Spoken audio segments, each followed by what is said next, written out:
Alright, and I wanted to make this video just because I thought it was a pretty cool idea. Went in the back of my garden. Everything looks good from the front. When you get around to the back, I got some damage going on. And I knew there's a few fungus gnats flying around with the new soil. I won't buy again. But also I got looking around when I was watering, I found some little larvae. And I mic'd them out, and they ended up being thrips. I've never had thrips before. I can deal with the fungus gnats, no problem, as long as they don't get out of hand. But thrips, I had to look them up, and what a lot of people said was to actually take them outside or take them somewhere safe and just shake them out.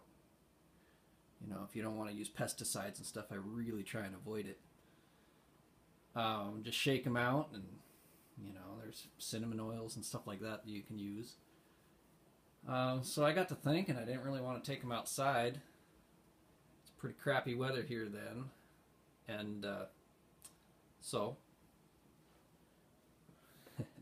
I broke out the vacuum cleaner. Another thing I read on here for thrips, they like to live in the soil and they'll go down a couple inches down. You know, lay their eggs and then they'll come back a couple days later. So I thought, man, if I could get rid of that soil a couple inches down, you know, I'd at least be fighting the battle extra tough. So what I did, see if I can get a video of it. I turned the vacuum on, and I just took the vacuum hose, and I just sucked on them, every single one. And, you know, I was a little nervous at first.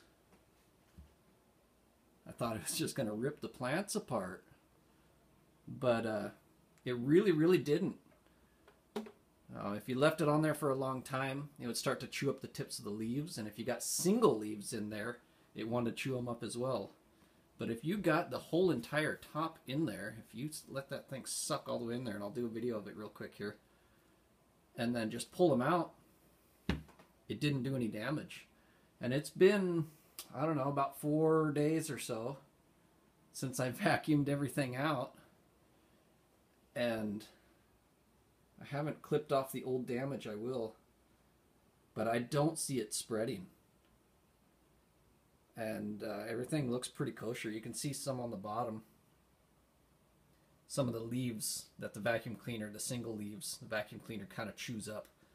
But as you go up, that's bug damage there, but the ends of the leaves, they're not chewed up. I can't believe this actually worked. Haven't used a pesticide yet on here, and I have yet to see anything except for a few fungus gnats. There's some dirt on there, but if you look right in the middle, if it'll focus or not, there's 3 of them there. You can see pretty good, maybe 4.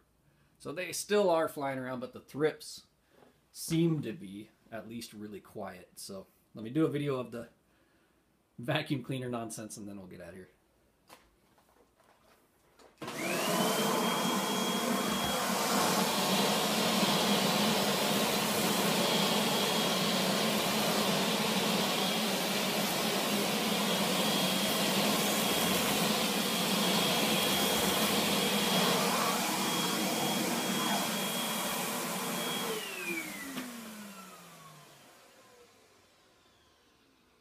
Kind of shakes them up a little bit, but there's no damage. Wish my lighting was better, I'm sorry. Man, it brings out the smell too. Ooh, those smell good.